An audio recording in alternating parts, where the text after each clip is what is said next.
Nagsimula ang lahat sa isang salita. Isang salita na narinig ni Rosario mula sa bibig ng sarili niyang anak. At ang salitang yun ay sapat na para gumuho ang mundong binuo niya sa loob ng 63 taon. Mapapabilis ba natin? Boses yon ni Marco, ang kanyang manugang. Malamig, walang emosyon. Parang isang negosyanteng nagtatanong tungkol sa isang transaksyon. Kasunod nito ang boses na pinakamamahal ni Rosario sa lahat. Ang boses na una niyang narinig bilang isang munting iyak. Ang boses na tinuruan niyang bumigkas ng mama. Huwag kang mag-alala, Marco. Nakausap ko na ang doktor. Isang cognitive test lang ang kailangan para mapatunayan na hindi na niya kayang magdesisyon para sa sarili niya. Ang boses ni Liza, ang kanyang kaisa-isang anak. Nakatayo si Rosario sa likod ng bahagyang nakabukas na pinto ng kanyang sariling bahay. Ang bigat ng kanyang katawan ay nakasandal sa malamig na kahoy. Ang kanyang mga daliri ay nanginginig habang mahigpit na hawak ang strap ng kanyang handbag. Ang hangin ay tila naubos sa kanyang mga baga. Ang bawat tibok ng kanyang puso ay isang malakas na dagundong sa kanyang tainga. Nilulunod ang lahat ng iba pang tunog sa paligid. Ilang oras lang ang nakalipas, magkakasama sila sa isang mamahaling restaurant, nagdiriwang. Wala namang espesyal na okasyon, gusto lang niyang makasama ang kanyang mga mahal sa buhay. Naaalala pa niya ang ngiti ni Liza habang inaabot sa kanya ang isang platito ng dessert. Para sa pinakamagandang mama sa buong mundo, sabi nito. Naaalala pa niya ang pag-aasikaso ni Marco na personal pang naglagay ng ulam sa kanyang plato. Kailangan malakas kayo palagi, ma. Kayo ang inspirasyon namin. Ang mga salitang yon ay musika sa kanyang pandinig kanina. Ngayon, para itong lason na unti-unting kumakalat sa kanyang buong sistema. Ang lahat ng yon, kasinungalingan. Bumalik lang siya sa bahay dahil naiwan niya ang kanyang pitaka. Isang simpleng pagkakamali na nagbukas ng pinto sa isang katotohanang mas masakit pa sa kamatayan. Siguraduhin mo lang, Liza, pagpapatuloy ni Marco mula sa sala. Hindi na tayo pwedeng maghintay pa. Kailangan na natin ang guardianship. Kapag nakuha na natin yon, kontrolado na natin ang lahat. Ang bahay, ang mga bank account, ang mga negosyo. Naramdaman ni Rosario ang unti-unting pag-init ng kanyang mga mata. Isang butil ng luha ang pumatak sa kanyang kamay. Hindi luha ng lungkot, kundi luha ng matinding pagkabigla. Ang anak na pinalaki niya sa pagmamahal at kaginhawaan, ang anak na binigyan niya ng lahat, ay siya palang nagpaplano na kunin ang lahat mula sa kanya. Alam ko, sagot ni Liza, at sa boses nito ay may bahid ng pag-alinlangan na agad ding nawala. Ito na ang tamang gawin. Para na rin ito sa future natin. At para na rin kay mama, para hindi na siya mahirapan.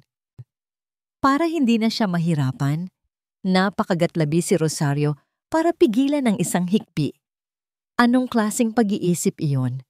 Na ang pagkuha sa lahat ng pinaghirapan niya, ang pagdeklara sa kanya bilang isang taong wala ng sariling pag-iisip, ay isang uri ng pagtulong. Narinig niya ang mga yabag na papalapit sa pinto. Agad siyang napaatras, nagtago sa likod ng isang malaking halaman sa pasilyo. Ang kanyang paghinga ay halos pigil na. Unang lumabas si Marco, abot tenga ang nangiti. Sumunod si Liza na bahagyang napahinto nang makita ang pinto na medyo nakaawang. Ngunit isang sulyap lang iyon at pagkatapos ay ngumiti na rin siya. Isang nangiti na kanina lang ay nagbibigay liwanag sa mundo ni Rosario. Pero ngayon ay parang anino ng kadiliman. Hinintay niyang makalabas sila ng bahay, marinig ang tunog ng sasakyan na papalayo. Nang sa wakas ay bumalot na ang katahimikan, dahan-dahan siyang lumabas mula sa kanyang pinagtataguan. Nanginginig ang kanyang mga tuhod. Kinailangan niyang kumapit sa pader para hindi matumba. Dahan-dahan siyang naglakad papasok sa sala, ang lugar kung saan binuo ang napakaraming masasayang alaala. Dito sila nagbubukas ng regalo tuwing Pasko. Dito siya tinuturuan ni Liza na gumamit ng cellphone. Dito sila nag-uusap ni Marco tungkol sa basketball. Ngayon, ang lugar na ito ay naging saksi sa isang karumal-dumal na pagtataksil. Napaupo siya sa sofa, ang handbag ay nahulog mula sa kanyang kamay. Tumingin siya sa paligid. Ang mga litrato sa dingding ay tila nangungutya sa kanya. Isang litrato nila ni Liza noong graduation nito. Magkayakap at parehong lumuluha sa saya. Isang litrato ng kasal ni Liza at Marco kung saan nakatayo siya sa gitna nila, puno ng pagmamalaki. Ang lahat ay isang malaking pagpapanggap. Isang malamig na pakiramdam ang gumapang sa kanyang likuran. Hindi ito takot. Ito ay isang bagay na mas malalim. Isang uri ng galit na hindi pa niya naramdaman sa buong buhay niya. Galit na hinaluan ng durog na puso. Tumayo siya at naglakad patungo sa maliit na study table sa isang sulok ng sala kung saan niya iniwan ang kanyang pitaka. Kinuha niya ito, ngunit bago pa man siya makaalis, isang bagay ang pumukaw sa kanyang pansin. Isang cellphone. Naiwan ni Marco ang cellphone nito sa ibabaw ng mesa. Nakatitig lang siya rito. Ang maliit na bagay na yon ay maaaring naglalaman ng mas marami pang kasagutan, mas marami pang kasinungalingan, mas marami pang sakit. Alam niyang mali. Ang pagbukas sa gamit ng iba ay isang paglabag sa tiwala. Ngunit anong tiwala pa ang natitira? Dahan-dahan, na parang may sariling isip, iniabot ng nanginginig niyang kamay ang cellphone. Ang isip niya ay sumisigaw na huwag. Ngunit ang puso niyang wasak ay naghahanap ng kumpirmasyon ng isang patunay na hindi siya nababaliw, na ang narinig niya ay totoo. Isang tanong ang umalingaw-ngaw sa kanyang isipan, isang tanong na magbabago sa takbo ng kanyang buhay, magpakailanman. May lakas ba siyang harapin ang kung anumang laman nito? Nakatitig si Rosario sa cellphone ni Marco. Ang screen nito ay madilim at tahimik, ngunit para sa kanya, ito'y isang itim na kahon na puno ng mga lihim at kamandag. Ang kanyang daliri ay nagbabadya ng pindutin ng power button, ngunit sa huling sandali, bigla niyang binawi ang kanyang kamay. Hindi sa ganitong paraan. Kung gagawin niya ito, ibababa niya ang sarili sa level nila. Gagamitin niya ang kanilang maruruming pamamaraan. Siya si Rosario de la Cruz, asawa ng isang marangal na lalaki, isang ina. Hindi siya isang magnanakaw na gumagapang sa dilim. Lalaban siya, ngunit lalaban siya ng tama. Dahan-dahan niyang inilapag ang cellphone pabalik sa mesa, eksakto sa posisyon kung saan niya ito natagpuan.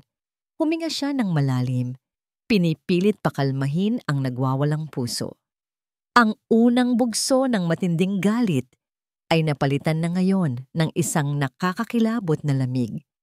Ang lamig ng determinasyon. Kinabukasan, ang amoy ng sinangag at kaping barako ang gumising sa kanya. Ngunit hindi nito nagawang pawiin ang pait na nanunuot sa kanyang lalamunan. Pagbaba niya, naroon na sa hapagkainan sina Liza at Marco. Nagtatawanan. Parang walang nangyari. Parang hindi nila pinagplanuhan kagabi na sirain ang kanyang buhay. "Good morning, Ma!" Bati ni Marco, na agad tumayo para alalayan siya sa kanyang upuan. "Tamang-tama ang gising ninyo. Paborito ninyo ang niluto ni Liza, longganisang lukban." Ngumiti si Rosario, isang nangiting hindi umabot sa kanyang mga mata. "Salamat, Marco. Napakabait mo talagang bata." Ang mga salita ay lumabas sa kanyang bibig na parang abo. "Siyempre naman po, Nay," sabi naman ni Liza. Inilapag ang isang platong puno ng pagkain sa kanyang harapan. "Kain po kayo ng marami." Tiningnan ni Rosario ang pagkain. Dati, ito ang isa sa mga pinakamasayang bahagi ng kanyang araw. Ngayon, parang lason ang bawat subo. Pinilit niyang ngumuya, lunukin ang pagkain kasabay ng galit at sakit na bumabara sa kanyang dibdib. Habang kumakain sila, pinagmamasdan niya sila. Ang bawat ngiti, bawat galaw, bawat salita. Lahat ay may bagong kahulugan. Lahat ay bahagi ng isang malaking teatro. Pagkatapos ng almusal, nakita niyang nagbukas ng computer si Marco sa study table. Ito na ang pagkakataon niya. "Marco, iho," tawag niya sa malumanay na boses. "Pwede mo ba akong tulungan sandali? Gusto ko sanang mag-search ng tungkol sa mga halaman. Pero alam mo naman, medyo nahihirapan pa ako sa mga computer na ito."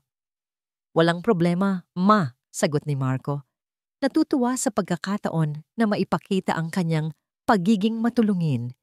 Inayos nito ang browser at iniwan sa search page. "Ayan po. I-type nyo lang po dyan ang gusto ninyong hanapin." "Salamat, iho." Hinintay niyang bumalik ito sa sala para manood ng TV. Pagkatapos ng ilang minuto, dahan-dahan siyang lumapit sa computer. Hindi mga halaman ang hinanap niya. Sa halip, ang kanyang mga daliri ay nanginginig na nag-click sa search history. Ang puso niya ay halos tumigil sa pagtibok. Nandoon, malinaw pa sa sikat ng araw. Paano patunayan na ulyanin na ang matanda? Legal requirements for guardianship Philippines. Symptoms of dementia in elderly. Sunod-sunod, lahat ay hinanap sa loob ng nakaraang linggo. Ito ang konkretong ebidensya. Ang narinig niya kagabi ay hindi isang masamang panaginip. Ito ay isang plano na may ingat na inihahanda. Isinara niya agad ang browser at mabilis na bumalik sa kanyang upuan. Sakto namang pumasok si Liza sa kusina. Kailangan niyang isulat ang lahat ng ito. Nang hapong iyon, nagdahilan siyang pupunta sa simbahan. Ngunit sa halip ay dumiretso siya sa isang maliit na bookstore. Bumili siya ng isang maliit na notebook, itim ang pabalat. Simple at hindi kapansin-pansin. Bumili rin siya ng isang bagong ballpen. Sa loob ng kanyang sasakyan, sa parking lot ng bookstore, binuksan niya ang unang pahina. Sa nanginginig, ngunit determinadong sulat kamay, isinulat niya ang kanyang unang entry. Petsa, petsa. Ngayon. Oras, 8:30 a.m. Pangyayari. Nakita ko ang search history sa computer ni Marco. Naghahanap siya ng paraan para mapatunayan na ako ay ulyanin. Malinaw na ang intensyon nila. Ito ang simula. Ang kanyang munting aklat ng katotohanan. Pag-uwi niya, sinalubong siya ni Liza na may isang matamis na ngiti. Isang ngiti na ngayon ay nagdudulot ng kilabot kay Rosario. "Nay, mabuti po at nakauwi na kayo," sabi ni Liza. "May good news po ako. Nakaschedule na po tayo ng appointment kay Dr. Reyes. Isa po siyang napakagaling na psychologist. Para lang po sa isang general check-up para masigurado nating healthy ang isip at katawan ninyo." Naramdaman ni Rosario ang panlalamig ng kanyang mga kamay. Nagsimula na. Ito na ang cognitive test na naririnig niya. Ang bitag ay nakalatag na. Ngumiti siya pabalik sa kanyang anak. "Talaga, anak? Salamat sa pag-aasikaso mo sa akin." "Walang anuman po, Nay. Mahal na mahal po namin kayo." Tumalikod si Liza para bumalik sa kusina. At sa sandaling iyon, nag-vibrate ang cellphone sa bulsa ni Rosario. Kinuha niya ito. Isang text message mula sa bangko. Isang notification. "An information access request for your primary savings account was made on Petsa ngayon at 3:15 p.m. If you did not authorize this, please contact us immediately." Hindi siya ang gumawa nito. Ang text message mula sa bangko ay parang isang malakas na sampal sa mukha ni Rosario. Hindi na ito isang usapan na narinig niya ng palihim. Hindi na ito mga salita sa search history ng isang computer. Ito ay isang tunay na kilos, isang pagtatangka. Ang mabilis na tibok ng kanyang puso ay umakyat hanggang sa kanyang lalamunan. Ginalaw na nila ang kanyang pera. O sinubukan. Kinakailangan na niyang kumilos. Hindi na niya ito kayang mag-isa. Agad siyang pumanhik sa kanyang silid. Isinara ang pinto.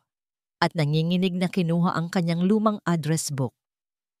Hinanap niya ang isang pangalan na matagal na niyang hindi natatawagan. Si Gloria, isang kaibigan mula sa kanilang garden club.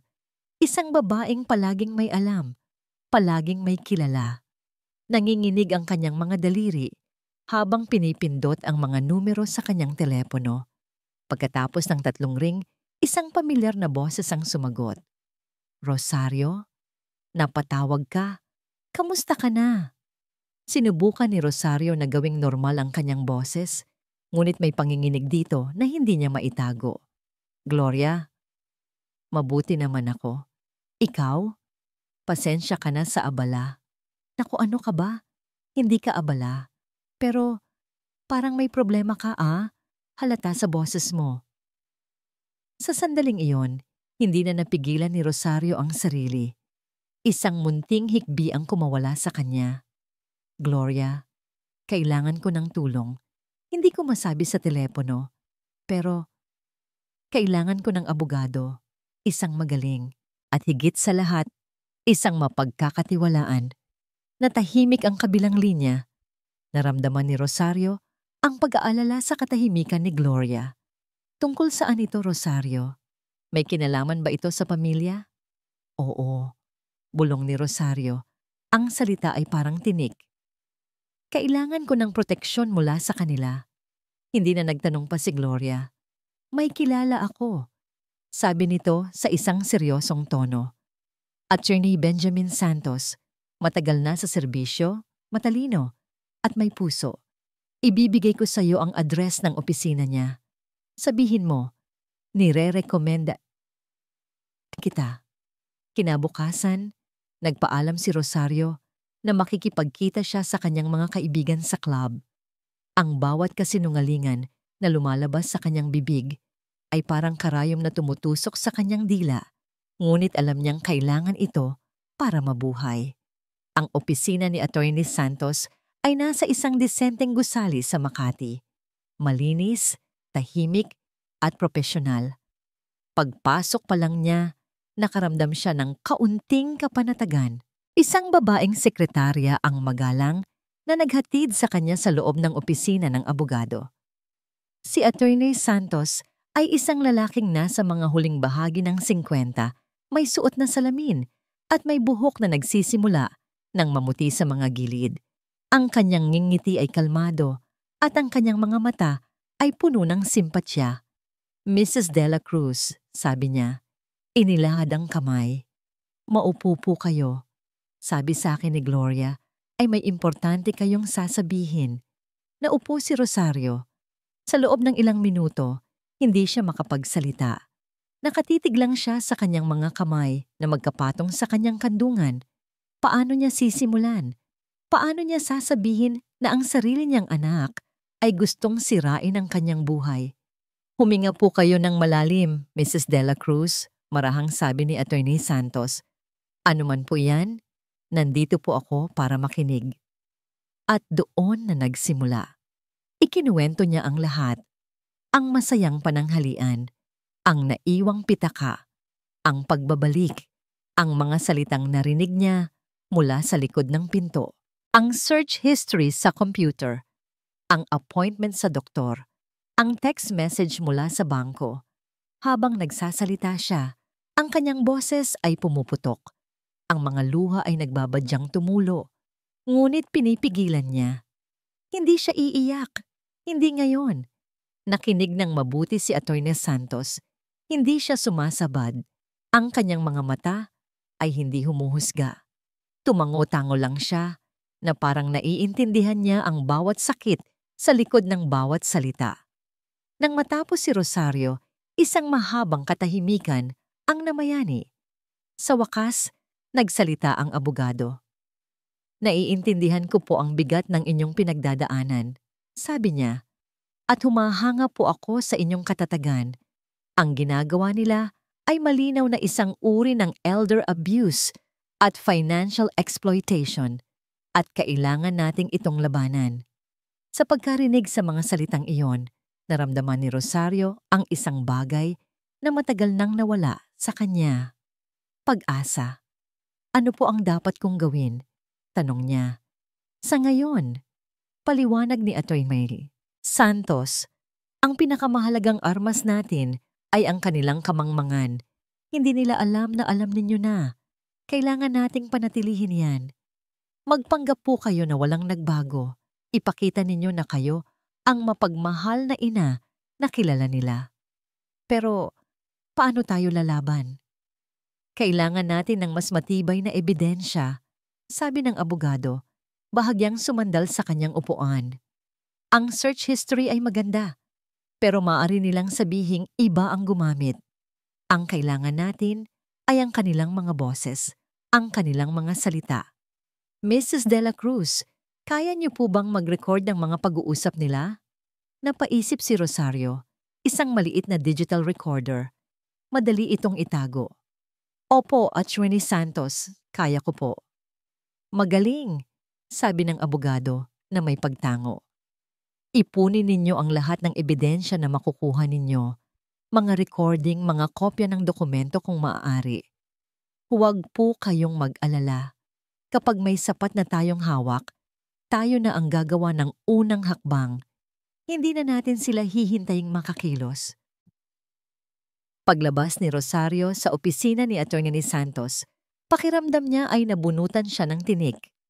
Sa unang pagkakataon sa loob ng ilang araw, nakahinga siya ng maluwag na parang isang mabigat na kadena ang natanggal sa kanyang dibdib. Mayroon na siyang kakampi, mayroon na siyang plano, hindi na siya nag-iisa sa dilim. Habang nagmamaneho pa uwi, may ngiti sa kanyang mga labi. Isang tunay na ngiti, puno ng panibagong lakas at pag-asa. Alam niyang mahirap ang daan sa unahan, ngunit ngayon, naniniwala siyang may liwanag sa dulo nito. Ngunit pagdating niya sa bahay, ang liwanag na yon ay agad na nagdilim. Pagpasok niya sa sala, nakita niya si Marco na nasa ibabaw ng isang maliit na hagdan. May ikinakabit sa isang sulok ng kisame. Isa itong maliit at puting camera, isang security camera. Napansin ni Marco ang kanyang pagdating at bumaba ito na may malapad ng ngiti. Mabuti nakauwi na kayo. Masayang bati nito.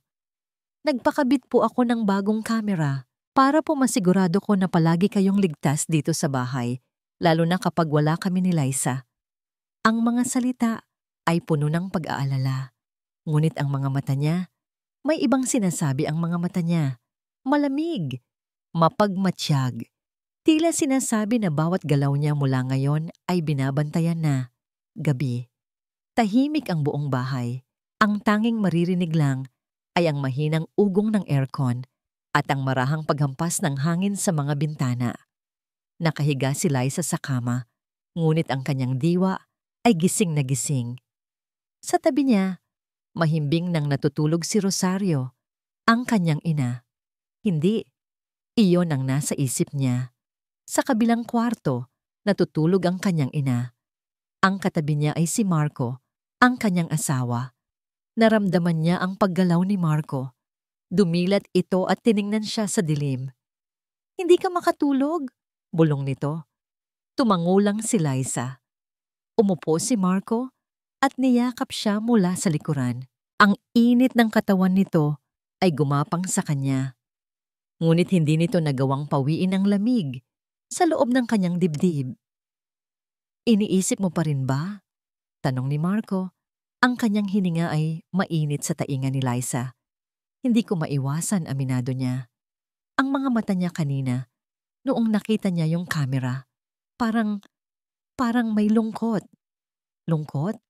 O pagtataka lang? Marahang pagtatama ni Marco. Mahal ko, ginagawa natin to para sa kanya, para sa atin. Isipin mo na lang, Liza. Kapag naayos na natin to, wala nang problema. Makakapagtayo ka na ng sarili mong kumpanya, yung matagal mo ng pangarap. Isang bahay na mas malaki kaysa dito, kung saan tatakbo ang mga magiging anak natin. Lahat ng to, para sa'yo, para sa pamilya natin. Ang mga salita ni Marco ay parang isang matamis na himig. Isang pangako ng isang perpektong kinabukasan. Ito ang palagi niyang sinasabi. At sa bawat pag-ulit, mas lalong gustong maniwala ni Liza. Gusto niyang isipin na ang ginagawa nila ay hindi kasakiman, kundi isang matalinong pagpaplano para sa hinaharap. Alam ko, sabi niya, sumasandal sa dibdib nito para sa atin. Kinabukasan, Habang nag-aayos siya ng mga lumang gamit sa isang aparador, nahulog ang isang makapal na photo album. Pagbukas niya nito, ang unang litrato na tumambad sa kanya ay isang kupas ng larawan. Siya at ang kanyang ina nakaupo sa hagdan sa labas ng kanilang lumang apartment. Mga 10 taon na ang nakalipas. Naalala niya ang araw na yon. Iyon ang araw na sinabi niyang bangkarote na ang maliit na online business na sinubukan niyang itayo. Lahat ng ipon niya nawala. Ang pakiramdam ng kahihiyan at kabiguan ay bumalik sa kanya. Sariwang-sariwa. Umiyak siya ng umiyak sa kandungan ng kanyang ina. Hindi siya sinigawan ni Rosario, hindi siya sinumbatan. Sa halip, hinaplos lang nito ang kanyang buhok at sinabing, "Ang pera, anak, kinikita yan. Pero ang pagkakataon para matuto, minsan lang dumarating. Huwag kang matakot magkamali. Ang mahalaga, bumangon ka." Kinabukasan, may sobrang iniabot sa kanya ang kanyang ina. Laman noon ang sapat na pera para makapagsimula siyang muli. "Tiwala ako sa'yo," sabi lang nito. Isang mainit na likido ang biglang namuo sa mga mata ni Liza. Ang alaala ay parang isang matalim na kutsilyo na humiwa sa kanyang puso. Ang inang nagtiwala sa kanya ng lubos, ang inang sumalo sa kanyang pagbagsak, ay siya ngayong pinagtataksilan niya. Isinara niya ng mabilis ang album na para bang kaya niyang isara ang alaala at ang kasalanang nararamdaman niya. Sakto namang pumasok si Marco sa silid at nakita ang namumutla niyang mukha. "Okay ka lang, mahal?" "Oo," mabilis niyang sagot. Pinupunasan ang gilid ng kanyang mata. "May naalala lang ako." Lumapit si Marco, hindi nagtatanong kung ano yon. Sa halip, kinuha nito ang cellphone. "May ipapakita ako sa'yo," sabi nito sa isang seryosong tono. "Tingnan mo to." Ipinakita nito sa kanya ang isang news article sa screen. Ang headline, "Pamilya sa Laguna, naghirap matapos ipagkatiwala ang pera sa matandang magulang na may demensya." Binasa ni Liza ang kwento. Tungkol ito sa isang pamilyang nawala ang lahat ng kanilang ari-arian dahil ang kanilang ama na may hindi pa natutuklasang demensya ay namigay ng pera at nag-invest sa mga pekeng kumpanya. Isang pamilyar na takot ang gumapang sa puso ni Liza. Ang takot na magkamali ulit. Ang takot na mawala ang lahat. "Nakikita mo ba, Liza?" sabi ni Marco na parang nababasa ang kanyang isip. "Hindi natin pwedeng hayaang mangyari to sa atin. Si Mama, mahal natin siya. Pero hindi na siya bumabata. Isang maling desisyon lang niya. Isang pagkakamali lang sa pagpirma. Ubos lahat ng pinaghirapan ni Sir. At madadamay tayo. Madadamay ang future ng mga magiging anak natin. Ang ginagawa natin ay hindi para sa atin. Proteksyon ito para kay Mama." Ang mga salita ni Marco ay tumagos sa kanyang takot. Binigyan ito ng rason, ng katwiran. Tama siya. Proteksyon ito. Hindi ito pagnanakaw. Inililigtas niya ang kanyang ina mula sa sarili nito. Inililigtas niya ang kanilang kinabukasan. Paulit-ulit niyang sinabi iyon sa kanyang isip. Nang hapong iyon, habang nasa hardin ang kanyang ina, pumasok si Liza sa kanilang kwarto at isinara ang pinto. Kinuha niya ang kanyang cellphone at hinanap ang numero ni Dr. Reyes. Huminga siya ng malalim bago pindutin ang call button. "Hello, Dr. Reyes Clinic." "Hello," sagot ni Liza. Ang boses niya ay bahagyang nanginginig. "This is Liza Alvarez. Tumatawag ako para sa appointment ng nanay ko, si Rosario de la Cruz." "Yes, ma'am. Nakaschedule po siya next week. May kailangan po ba kayo?" Nag-alinlangan si Liza. "Gusto ko lang sanang malaman, ano po ba ang mga proseso para ma-assess ang cognitive ability ng isang tao? Ano po ang mga kailangan para mapatunayan kung meron ng paghina sa pag-iisip?" Ang bawat salita ay mabigat, na parang mga bato na lumalabas sa kanyang bibig. Pakiramdam niya ay isa siyang kriminal. "Well, ma'am, Mayroon po tayong series of tests. Paliwanag ng nasa kabilang linya. Hindi na narinig ni Liza ang mga sumunod na sinabi. Ang tanging naririnig niya ay ang malakas na kabog ng kanyang dibdib. Matapos ang tawag, napaupo siya sa gilid ng kama. Ang cellphone ay dumulas mula sa kanyang kamay. Para ito sa future natin. Bulong niya sa sarili. Tama ang ginagawa ko. Ilang sandali siyang nanatili doon. Sinusubukang kumbinsihin ang sarili.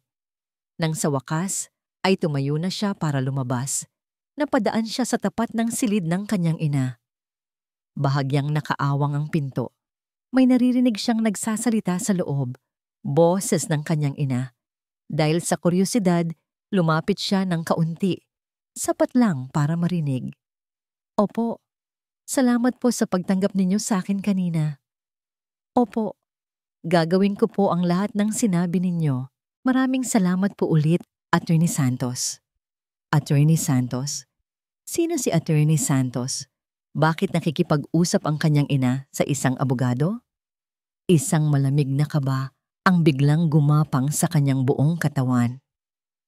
Ang security camera sa sulok ng kisame ay naging isang palagiang paalala kay Rosario na siya ay isang bilanggo sa sarili niyang pamamahay. Ang bawat galaw niya ay tinitimbang. Ang bawat kilos niya ay may nanonood. Ngunit sa halip na matakot, ginamit niya ito bilang panggatong sa kanyang determinasyon. Kung gusto nilang maglaro, maglalaro sila. At sisiguraduhin niyang siya ang mananalo. Sa payo ni Attorney Santos, bumili siya ng isang maliit na digital voice recorder, hindi mas malaki sa kanyang hinlalaki. Naging anino ito sa kanyang bulsa, palaging handa. Ang pagkakataon ay dumating makalipas ang 3 araw. Hapon noon at nagkukunwari siyang nagdidilig ng mga halaman sa sala. Nakita niyang pumasok si Marco sa study. Ang mukha ay balisa at sinara nito ang pinto. Ngunit hindi niya ito isinara ng mahigpit. Isang munting siwang ang naiwan. Dahan-dahan, lumapit si Rosario sa halaman na pinakamalapit sa pinto ng study. Inilabas niya ang recorder, pinindot ang record button, at maingat na inilagay sa ilalim ng makapal na dahon ng isang anthurium plant. Pagkatapos ay bumalik siya sa pagdidilig, ang puso niya ay kumakabog ng napakabilis. Mula sa siwang, narinig niya ang boses ni Marco. Garalgal at puno ng galit na hindi nito ipinapakita sa kanilang harapan. Sinabi ko na sa'yo, kailangan ko pa ng oras. May kausap ito sa telepono. Anong ibig mong sabihing palugit? Binigyan niyo na ako. Konting panahon na lang. Oo.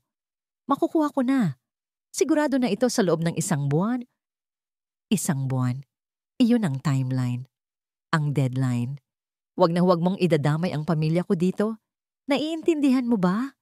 Magbabayad ako. Sabihin mo sa boss mo, makukuha niya ang pera niya.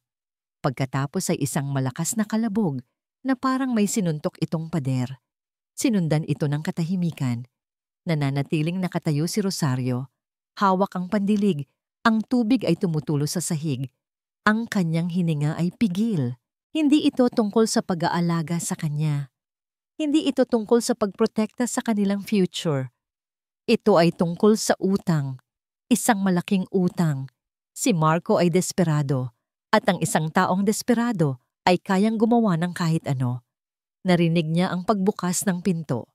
Mabilis siyang tumalikod at nagpatuloy sa pagdidilig sa kabilang halaman na parang walang narinig. Lumabas si Marco. Ang mukha ay namumula pa sa galit. Ngunit nang makita siya, agad itong ngumiti. Isang pekeng ngiti. Ma, nagdidilig po pala kayo, sabi nito. Hayaan niyo na po iyan. Ako na po diyan. Wag na iho, ayos lang ako. Ehersisyo ko na rin ito. Sagot ni Rosario, pinipilit na maging kalmado. Nang pumanhik na si Marco sa itaas, mabilis niyang kinuha ang recorder mula sa halaman at isinilid sa kanyang bulsa.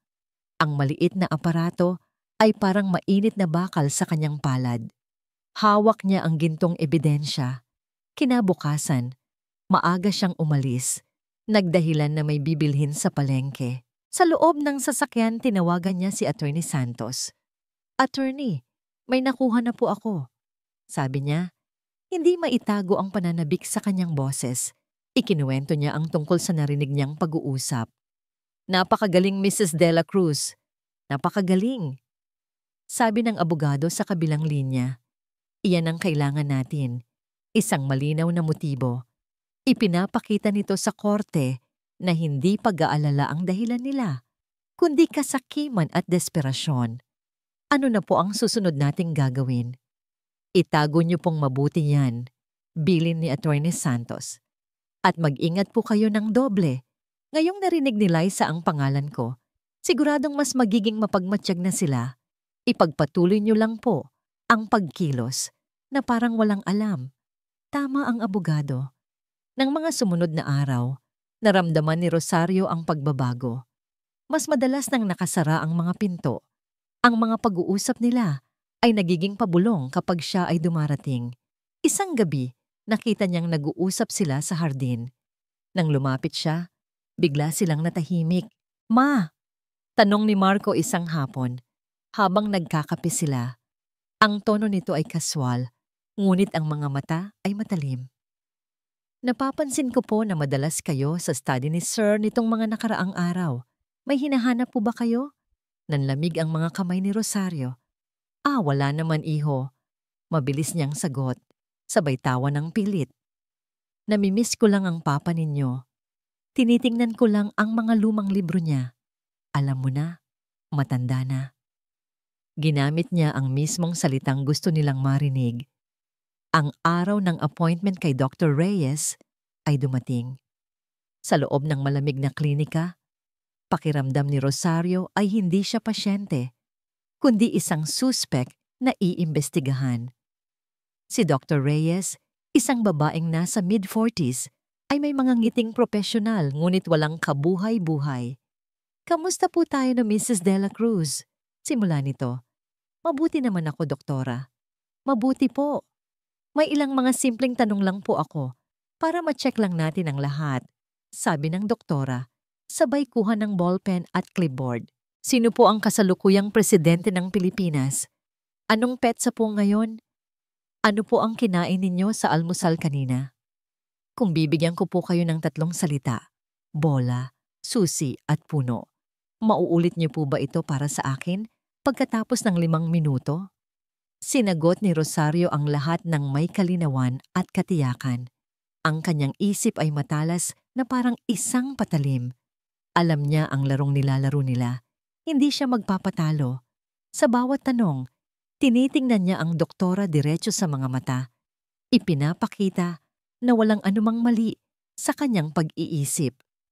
Pagkatapos ng halos 1 oras na tanungan, ngumiti ang doktora. "Mukhang napakalinaw pa po ng inyong memorya, Mrs. Dela Cruz. Magaling po."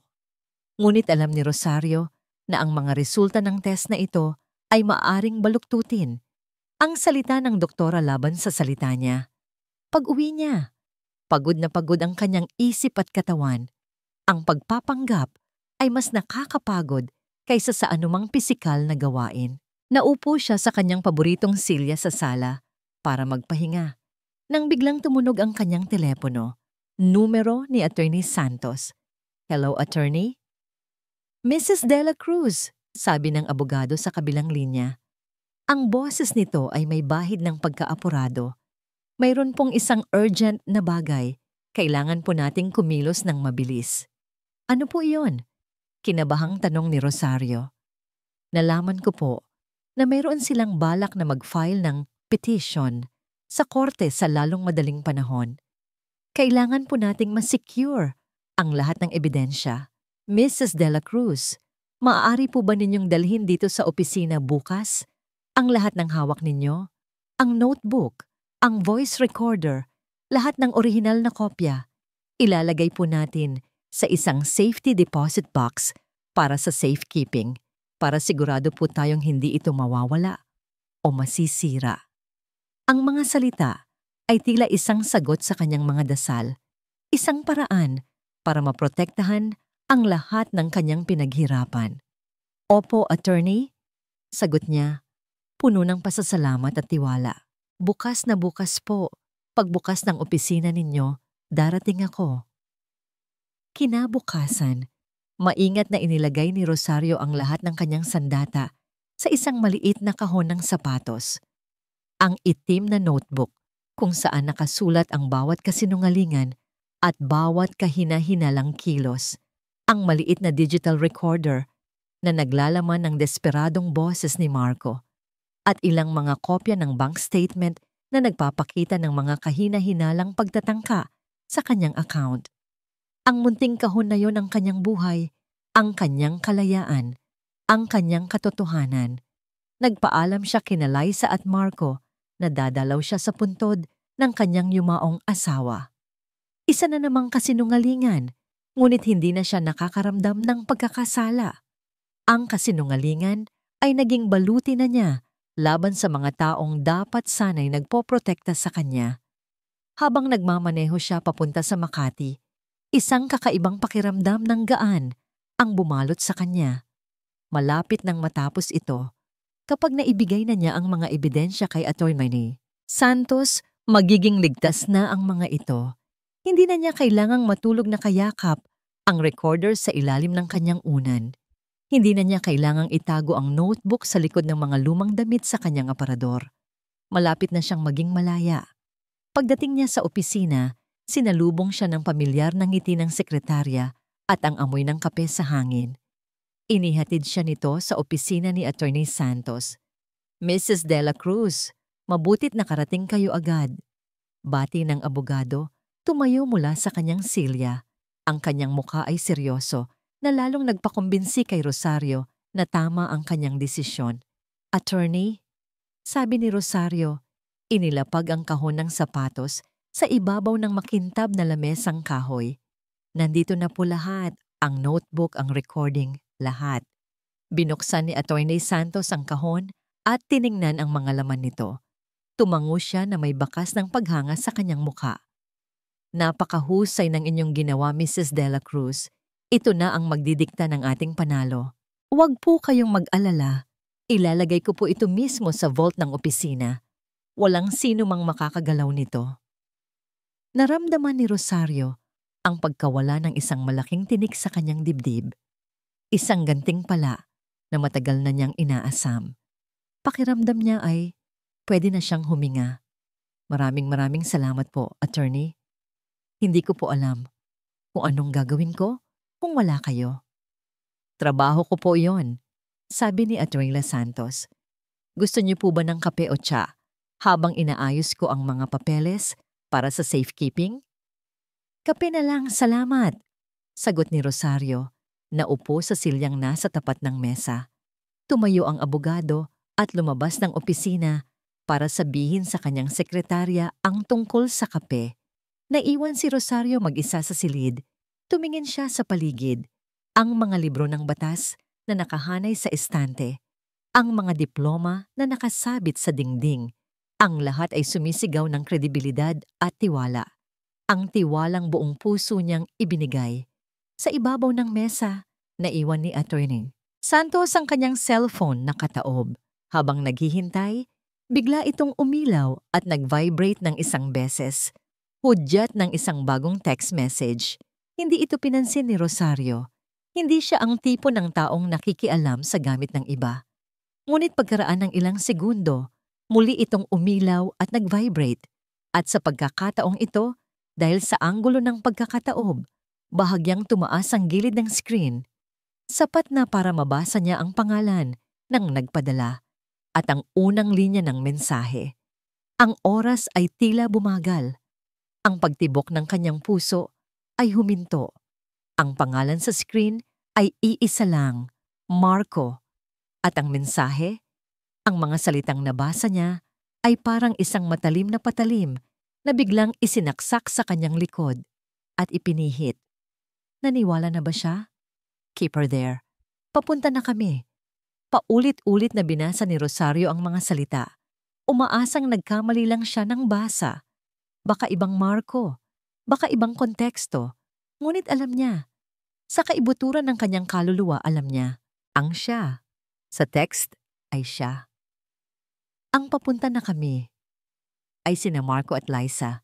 Ang pagtawag sa kanya ng abogado, ang paghingi ng lahat ng orihinal na ebidensya, ang pag-aalok ng kape para patagalin siya.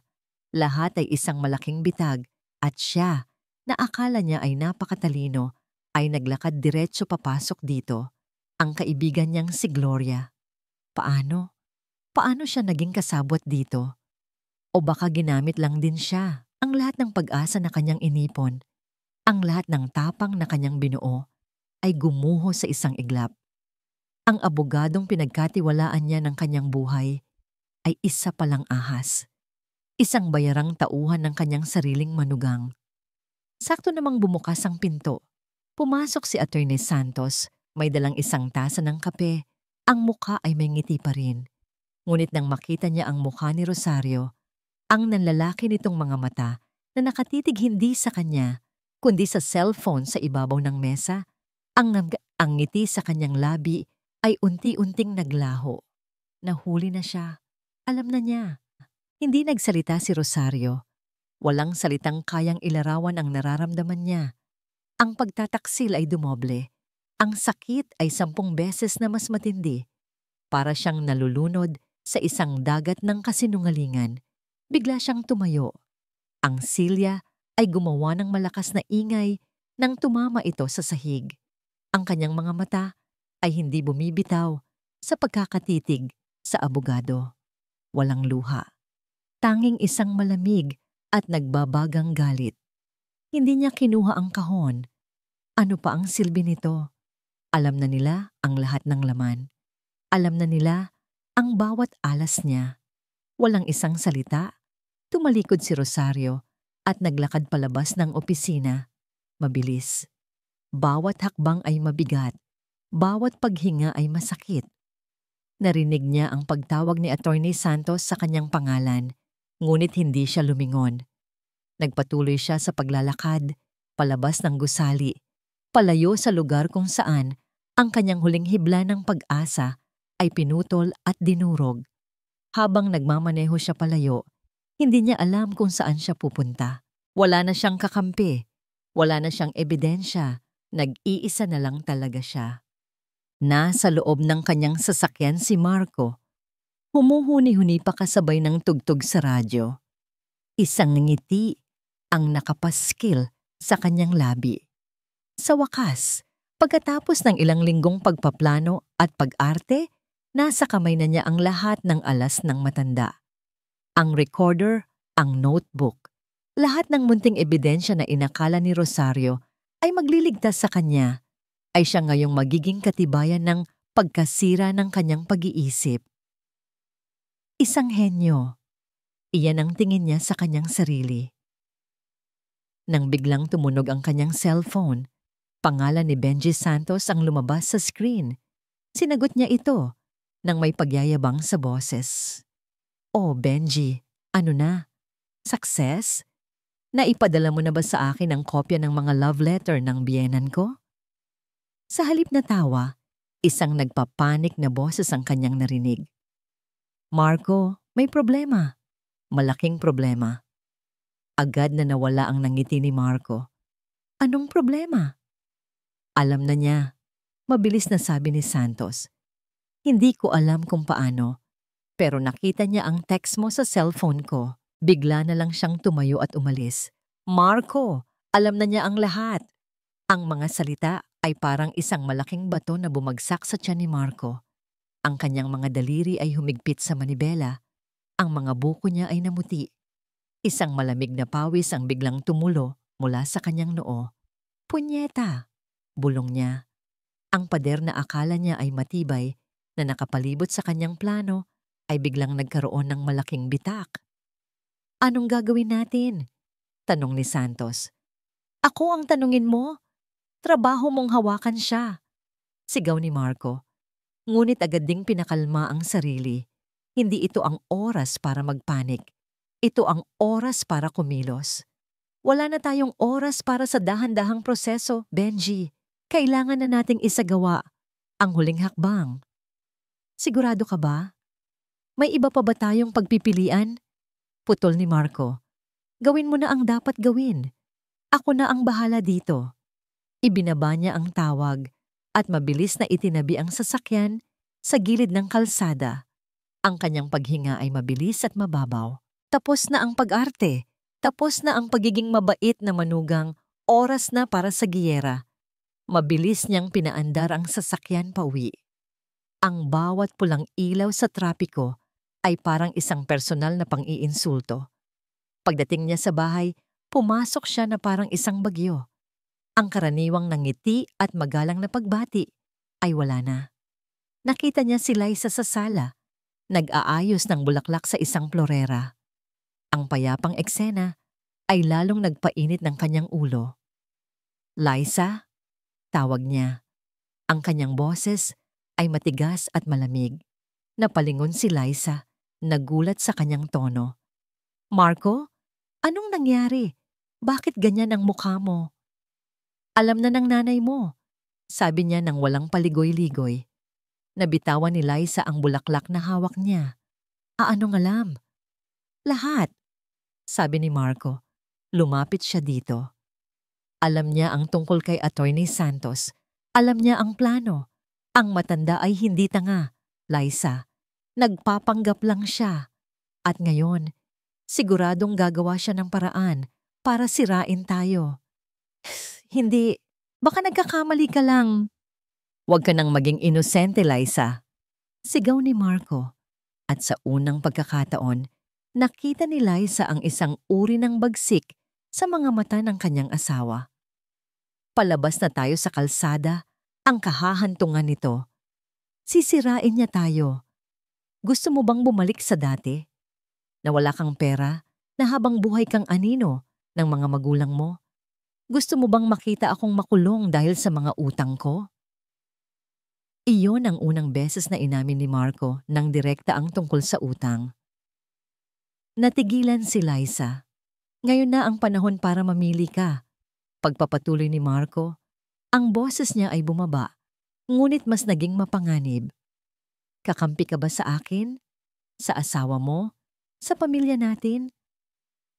O hahayaan mong sirain ng nanay mo ang kinabukasan na pinapangarap natin? Hinawakan niya ang mga balikat ni Liza. Wala na tayong ibang paraan. Kailangan nating unahan siya. Mula sa kanyang briefcase, kinuha niya ang isang folder. Inilabas niya ang ilang pahina ng dokumento at isang ballpen. Nandyan na lahat ng kailangan. Ang report ni Dr. Reyes, mga testimonya mula sa ilang kaibigan na nagpapatunay sa kanyang pagkalimot. Isang pirma mo na lang ang kulang. Ito ang formal na petisyon sa korte para sa guardianship. Nakatitig si Liza sa papel. Ang kanyang pangalan ay nakatype na doon. Bilang petitioner, ang pangalan ng kanyang ina ay nasa kabilang panig. Bilang respondent. Ang mga salitang iyon ay parang laso na sumusunog sa kanyang mga mata. Hindi ko kaya, Marco. Umiiyak na, sabi niya. Kaya mo, mariing sabi ni Marco. Hinawakan niya ang kamay ni Liza at inilagay dito ang ballpen. Isipin mo ang magiging anak natin. Isipin mo ang buhay na gusto mo. Ito lang ang paraan. Pirmahan mo na, Liza. Ang kanyang kamay ay nanginginig. Ang bawat guhit ng ballpen sa papel ay parang guhit ng kutsilyo sa kanyang konsensya. Ngunit ang takot na ipinunla ni Marco sa kanyang puso ay mas malakas. Ang takot na mawala ang lahat. Sa huli, sa pagitan ng mga hikbi, nilagdaan niya ang kanyang pangalan. Kinuha ni Marco ang papel. Ang mukha ay walang emosyon. Tapos na ang trabaho niya kay Liza. Ngayon, ang huling bahagi na lang ng plano. Kinuha niya ang kanyang cellphone at nagpanggap na tumawag. Pinindot niya ang numero ni Rosario. Nang may sumagot, ang kanyang boses ay agad na nagbago. Naging puno ito ng pag-aalala. Ma, nasaan po kayo? Nag-aalala po kami ni Liza. Bigla na lang po kayong umalis sa opisina ni Attorney Santos. Okay lang po ba kayo? May problema po ba? Isang mahabang katahimikan ang sumagot sa kabilang linya bago ito tuluyang mamatay. Ibinaba ni Marco ang telepono. Isang malamig na ngiti ang sumilay sa kanyang mga labi. Alam niyang narinig siya ni Rosario. Iyon ang huling patikim ng kanyang pagiging mabait na manugang bago niya ilabas ang kanyang tunay na kulay. Tumingin siya sa nakapirmang dokumento. Ito na ang kanyang deklarasyon ng digmaan. Lumabas siya ng bahay, iniwan si Liza na umiyak sa sala. Tinawagan niyang muli si Attorney Santos. Benji, hawak ko na ang pirma ni Liza. Ano nang gagawin mo? I-file mo na, utos ni Marco. Ang boses niya ay puno ng yelo. Ngayon din, nagmamaneho si Rosario ng walang patutunguhan. Ang mga pamilyar na kalye ng Maynila ay tila naging isang dayuhang lugar. Ang ingay ng trapiko, ang busina ng mga sasakyan, ang sigaw ng mga nagtitinda sa bangketa. Lahat ay parang isang malayong ugong, hindi tumatagos sa makapal na pader ng pagkabigla na bumabalot sa kanya.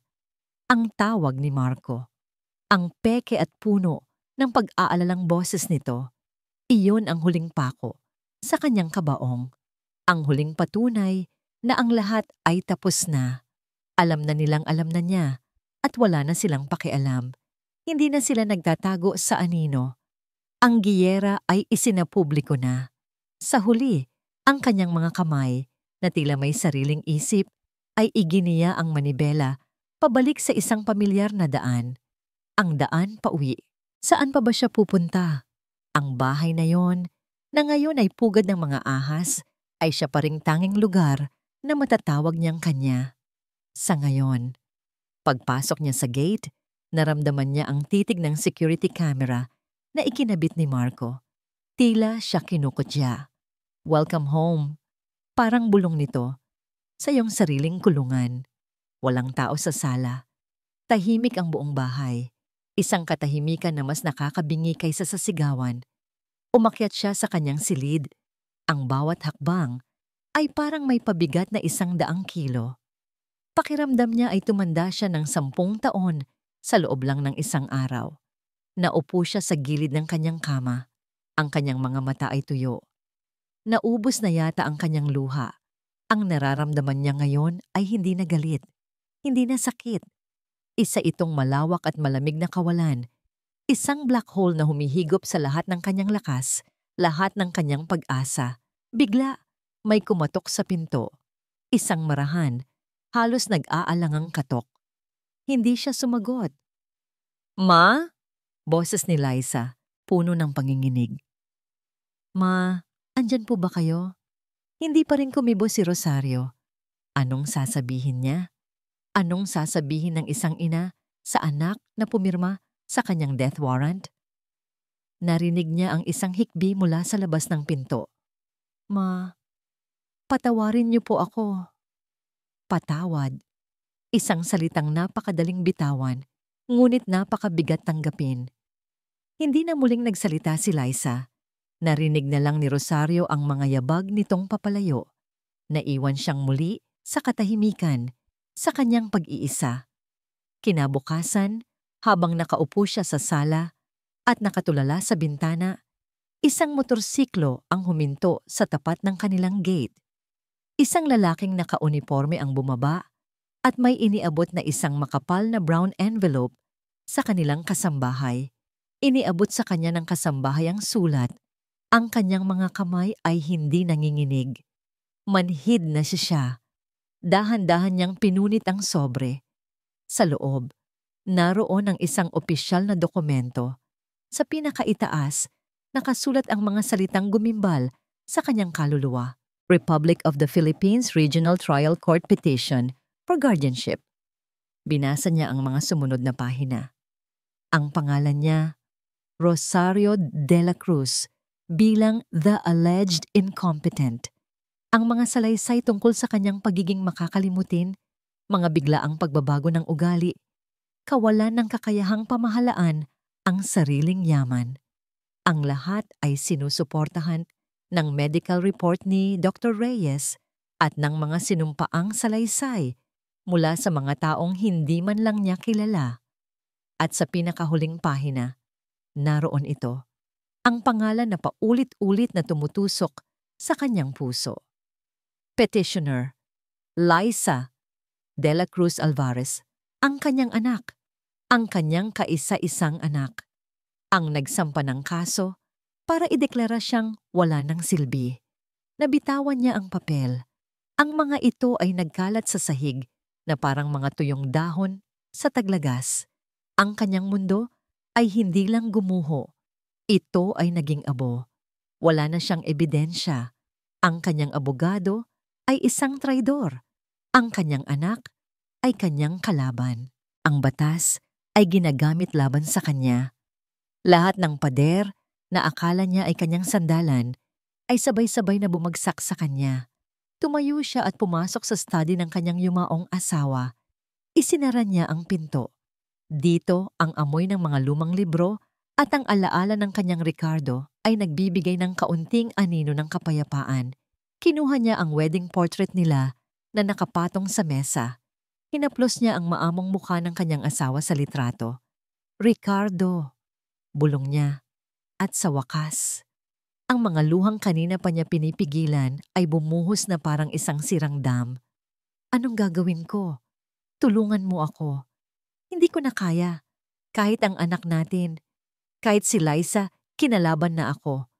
Ibinagsak niya ang kanyang noo sa malamig na salamin ng picture frame. Ang kanyang mga balikat ay nanginginig sa bawat hikbi.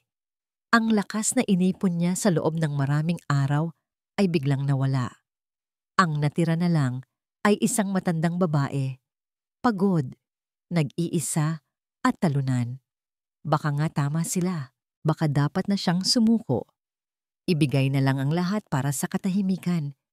Para matapos na ang lahat ng sakit. Habang nakayuko siya sa mesa, umiiyak, narinig niya ang isang pamilyar na tunog. Ang ringtone ng kanyang lumang telepono, isang Nokia na bihirang-bihira na niyang gamitin. Ang tunog ay mahina. Halos hindi marinig. Nagmumula sa isa sa mga drawer ng mesa.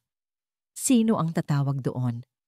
Tanging ang mga pinakaluma niyang kaibigan ang nakakaalam ng numerong yon. Pinunasan niya ang kanyang mga luha. Nag-aalangan, binuksan niya ang drawer at kinuha ang maliit na telepono. Isang numero na hindi nakasave sa kanyang contacts. Ang nasa screen. Isang landline number. Sinagot niya ito, ang kanyang boses ay paos dahil sa pag-iyak. Hello? Rosario? Isang pamilyar na boses ng isang babae ang sumagot. Isang boses na hindi niya narinig sa loob ng halos 20 taon, ngunit hindi niya kailanman malilimutan. Rosario. Si Elena ito. Si Elena Reyes, ang dati mong dormmate sa UP. Natigilan si Rosario. Si Elena, ang kanyang matalik na kaibigan sa kolehiyo, ang naging isa sa mga pinakamahusay na hukom sa bansa bago ito magretiro. Elena? Oo, ako nga. Nakarating sa akin ang balita mula kay Gloria. Kinuwento niya ang lahat. Sinabi niyang pinagtaksilan ka ng abogadong nire-rekomenda niya. Rosario, nakikinig ka ba? Narinig ko na may malaki kang problema. Huwag kang mag-alala. May kilala akong makakatulong sa'yo. Isang taong hindi ka kailanman tatraydurin. Ang boses ni Elena ay parang isang lubid na inihagis sa isang taong nalulunod. Isang boses mula sa nakaraan, ngunit sapat ang lakas para hilahin si Rosario pabalik sa kasalukuyan, palayo sa kumunoy ng kawalan ng pag-asa. Kinabukasan, isang itim na sasakyan ang pumarada sa tapat ng bahay. Bumaba mula rito ang isang babaeng may tindig at awtoridad, kahit pa may edad na. Ang kanyang buhok ay kulay pilak, maikli ang gupit, at ang kanyang mga mata, sa likod ng mamahaling salamin, ay matalas at puno ng talino. Ito si Elena Reyes, ang retiradong hukom. Nagyakapan sila sa may pinto. Isang yakap na puno ng mga salitang hindi kayang bigkasin. Sa yakap na yon, naramdaman ni Rosario ang lakas na matagal nang nawala sa kanya. Pasensya ka na, Rosario, sabi ni Elena nang maghiwalay sila. Hinawakan ang kanyang mga balikat. Ngayon ko lang nalaman ang lahat. mula kay Gloria. Nag-aalala siya.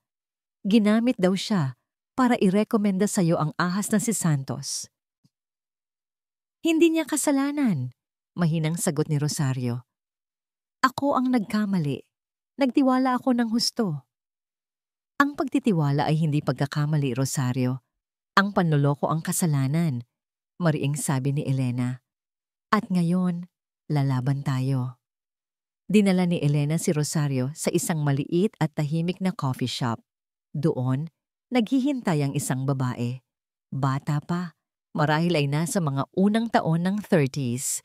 Ang suot niya ay isang simpleng blouse at pantalon, malayo sa inaasahan ni Rosario sa isang abogado. Ngunit ang kanyang mga mata ay matalino at ang kanyang pagkakamay ay matatag.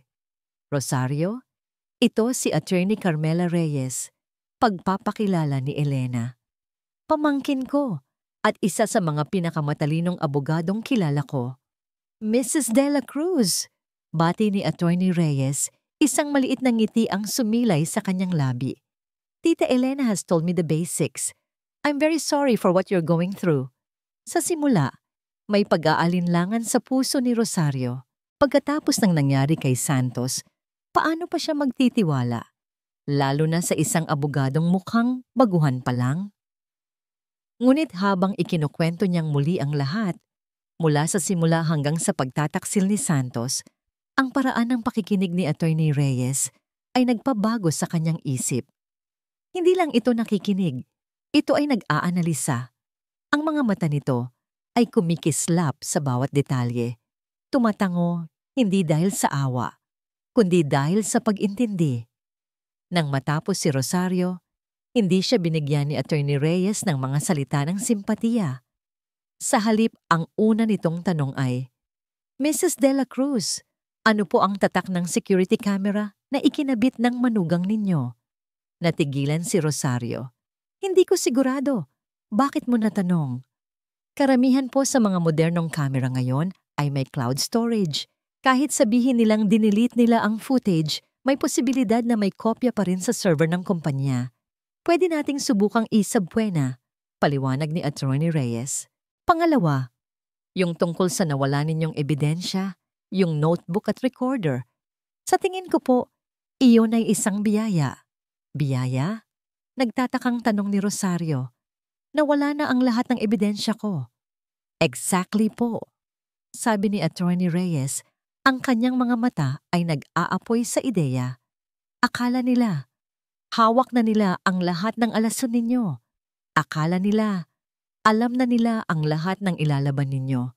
Dahil diyan, magiging kampante sila. Minaliit nila kayo. At iyon ang gagamitin nating pinto para makapasok.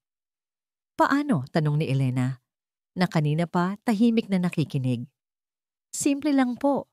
Sabi ni Attorney Reyes, inilabas ang isang notebook at ballpen. Hindi na natin kailangang patunayan na matino pa si Mrs. De La Cruz. Siya mismo ang ebidensya ng kanyang katinuan.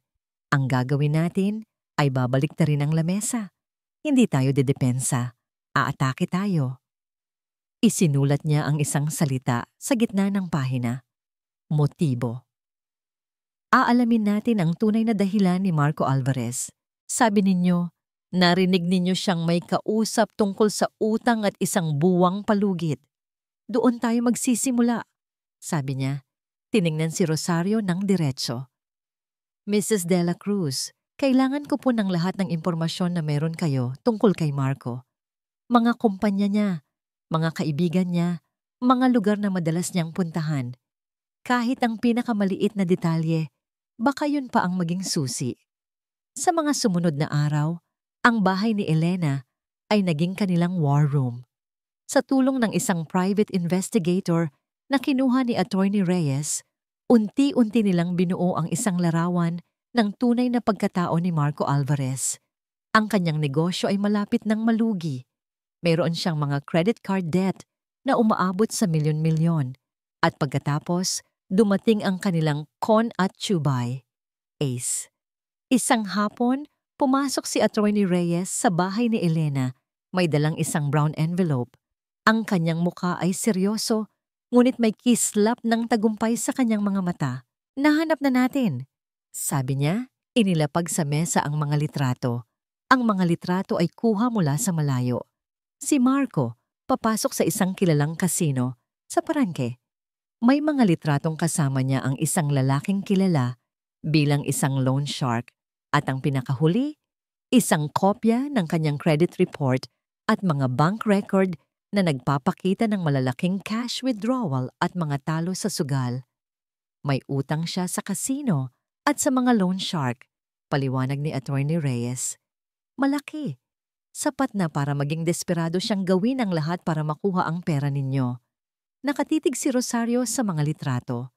Ang nangiti ni Marco sa isa sa mga larawan ay parang isang demonyo. Ito na. Ito ang katotohanang ilalatag nila sa korte. Dumating ang araw bago ang pagdinig. Tahimik si Rosario sa kanyang silid. Ang takot ay nandoon pa rin, ngunit ngayon, may kasama na itong determinasyon. Kinuha niya ang kanyang telepono. Alam niya ang kailangan niyang gawin. Isang huling hakbang bilang isang ina. Hinanap niya ang numero ni Liza. Nagring ito ng ilang beses bago may sumagot. Hello? Boses ni Liza, mahina at pagod. Hindi sumagot si Rosario sa tanong. Hindi siya nanumbat. Sa halip, huminga siya ng malalim at sinabi ang mga salitang nagmumula sa kaibuturan ng kanyang pusong nasugatan, ngunit hindi namatay. Mahal kita, Liza. Sabi niya, ang kanyang boses ay kalmado at malinaw. Ano man ang mangyari bukas, palagi mong tatandaan yan. Bago pa man makasagot si Liza, ibinaba na niya ang tawag. Ang courtroom ay malamig at tahimik, isang uri ng katahimikan na mabigat at puno ng tensyon. Nakaupo si Rosario sa isang panig, katabi si Attorney Carmela Reyes. Sa kabilang panig, naroon si Liza. Nakayuko, katabi si Marco at ang traidor na si Attorney Benjamin Santos. Ang kanilang mga mata ay hindi magtagpo. Isang hindi nakikitang pader ang nakatayo sa gitna ng silid. Mas matibay pa kaysa sa kahoy na barikada na naghihiwalay sa kanila. Unang nagsalita si Attorney Santos. Puno ng kumpiyansa, ipinresinta niya ang kanilang kaso. Inilatag niya ang medical report ni Dr. Reyes. Nagtawag siya ng 2 saksi, isang malayong kamag-anak at isang dating hardinero, na kapwa nagsabi ng mga kwento tungkol sa pagkalimot at kakaibang pag-uugali ni Rosario. Ang bawat salita ay isang kasinungalingan, maingat na hinabi para magmukhang katotohanan. Si Marco ay umarte na parang isang nag-aalalang manugang, nagsasabing ginagawa lang nila ito para sa kapakanan ng kanyang pinakamamahal na ina. Pagkatapos, tinawag nila ang kanilang pangunahing saksi, ang petitioner, si Liza de la Cruz Alvarez. Nanginginig na naglakad si Liza patungo sa witness stand. Nang umupo siya, ang kanyang mga mata ay nakapako sa sahig. Mrs. Alvarez, simula ni Attorney Santos, maaari mo bang sabihin sa korteng ito ang mga dahilan kung bakit ka naniniwala na ang iyong ina ay nangangailangan na ng guardianship? Nag-angat ng tingin si Liza. Sa unang pagkakataon, tumingin siya diretso kay Rosario. Ang kanyang mga mata ay puno ng luha at isang sakit na hindi kayang itago. Ang tawag ni Rosario kagabi, ang mga salitang "Mahal kita, Liza," ay umalingaw-ngaw sa kanyang isipan. Binuksan niya ang kanyang bibig. Naghihintay ang lahat.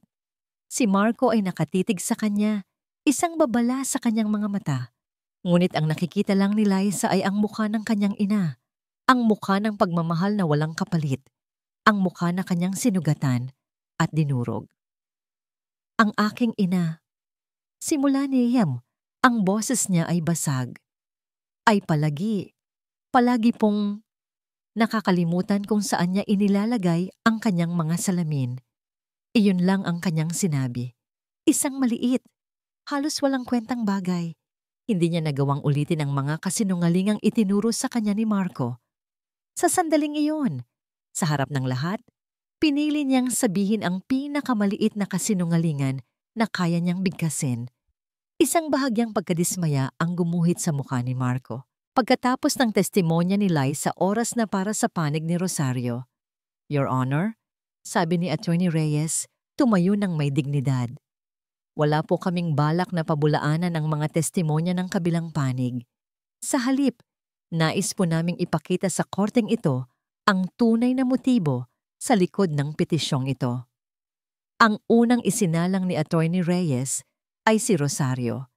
Hindi niya ito tinanong tungkol sa kanyang memorya o sa kanyang kalusugan. Sa halip, tinanong niya ito tungkol sa kanyang negosyo, sa kanyang mga ari-arian, at sa pagmamahal niya sa kanyang anak. Bawat sagot ni Rosario ay malinaw, matalino, at puno ng damdamin. Ipinakita niya sa lahat na ang babaeng nasa harap nila ay hindi isang incompetent, kundi isang matatag at matalinong matriarch. Pagkatapos, ang sandaling hinihintay ng lahat. Your Honor, we would like to call our next witness to the stand, sabi ni Attorney Reyes. Mr. Johnny Lim, isang lalaking insik na nasa edad 40, ang pumasok sa courtroom. Ang kanyang mukha ay seryoso at ang kanyang mga braso ay puno ng tattoo. Nang makita siya ni Marco, ang kulay sa mukha nito ay biglang nawala. Naging puti ito na parang papel. Sino yan? Bulong ni Liza kay Marco. Ngunit si Marco ay hindi makasagot. Nakatitig lang sa lalaking papalapit sa witness stand. Mr. Lim, simula ni Attorney Reyes, ano po ang inyong trabaho? Ako po ay isang casino financier, sagot ng lalaki. At kilala niyo po ba ang lalaking nakaupo doon? Tanong ni Attorney Reyes, itinuro si Marco. Tumingin si Mr. Lim kay Marco. Opo, siya si Marco Alvarez, isa sa mga kliyente ko. At bilang isang kliyente, ano po ang kanyang estado sa inyo sa kasalukuyan? May utang po siya sa akin, sagot ni Mr. Lim. 5 milyong piso at may palugit siyang 1 buwan. Para bayaran iyon na natapos noong nakaraang linggo. Isang bulungan ang kumalat sa buong courtroom. Tumingin si Liza kay Marco. Ang kanyang mga mata ay nanlalaki sa pagkabigla. 5 milyon. Ngunit hindi pa tapos si Attorney Reyes. Inilabas niya ang mga litrato, ang mga ebidensya ng pagpasok ni Marco sa kasino, ang mga bank statement. Ang bawat piraso ng ebidensya ay parang isang suntok sa mukha ni Marco na ngayon ay nakayuko na sa kanyang upuan, hindi makatingin kahit kanino. Your Honor, pagpapatuloy ni Attorney Reyes, ang kanyang boses ay umalingaw-ngaw sa katahimikan. Ang petisyong ito ay hindi isinampa dahil sa pag-aalala. Ito ay isang desperadong hakbang ng isang lalaking baon sa utang dahil sa pagsusugal. Ginamit niya ang kanyang asawa at sinubukan niyang sirain ang reputasyon ng isang kagalang-galang na babae para lang makuha ang perang ipambabayad niya sa kanyang mga bisyo. Tumingin si Attorney Reyes kay Attorney Santos at ginawa niya ito sa tulong ng isang abogadong lumabag sa kanyang sinumpaang tungkulin. Nakatayo si Rosario, nakatingin sa eksena sa kanyang harapan. Nakita niya ang pagbagsak ng mundo ni Marco. Nakita niya ang pagkawasak sa mukha ni Liza. Walang saya sa kanyang puso. Tanging isang malalim at matinding lungkot. Ang hukom ay nagbaba ng kanyang martilyo. Isang malakas na tunog na nagpahiwatig ng katapusan. Ang petisyon para sa guardianship ay ibinabasura, deklara ng hukom. Bukod dito, inuutusan ng korteng ito ang piskalya na magsagawa ng investigasyon laban kina Mr. Marco Alvarez at Attorney Benjamin Santos para sa mga posibleng kaso ng perjury at conspiracy to commit fraud. 2 police officer ang lumapit kay Marco. Habang isinusaut sa kanya ang posas, tumingin siya kay Liza. Walang pagsisisi sa kanyang mga mata. Tanging galit. Hindi na makayanan ni Liza. Sa gitna ng courtroom, habang kinukuha ng mga pulis ang kanyang asawa, bumagsak siya sa sahig. Ang kanyang mga hikbi ay umaling-awngaw sa buong silid. Isang tunog ng isang pusong tuluyan ng nawasak. Isang buwan na ang lumipas. Ang hanging humahampas sa hardin ni Rosario ay nagdadala ng amoy ng rosal at sampagita. Ang ingay ng korte, ang lamig ng selda kung nasaan si Marco ngayon, ang pait ng pagtataksil, lahat ay tila bahagi na lang ng isang malayong bangungot. Si Attorney Santos ay sinuspinde na at nahaharap din sa sarili niyang kaso. Ang hustisya, sa mata ng batas, ay nanalo. Ngunit ang tagumpay ay may lasang abo sa bibig ni Rosario. Araw-araw, kinugugol niya ang kanyang oras sa hardin.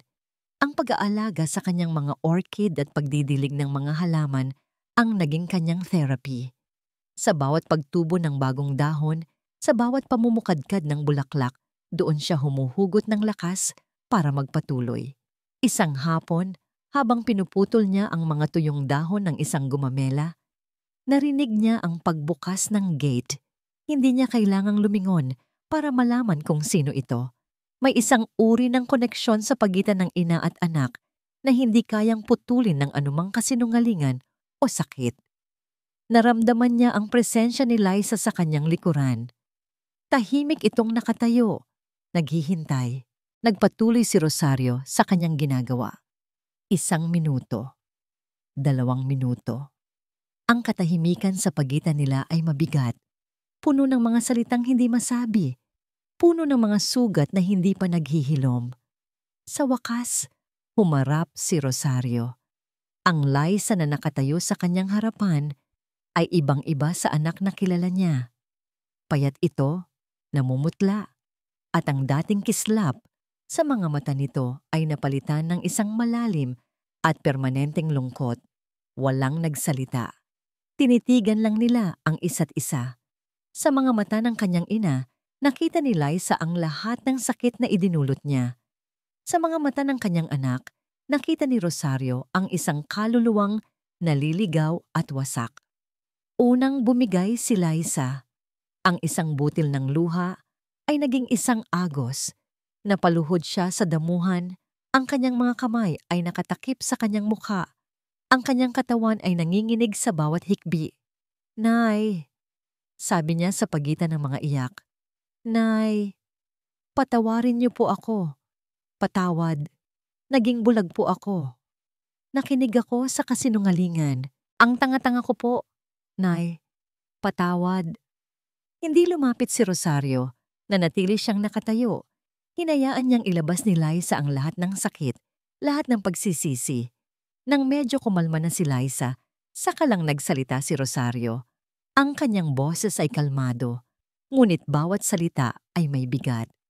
Ang tiwala, Liza, simula niya, ay parang isang salamin.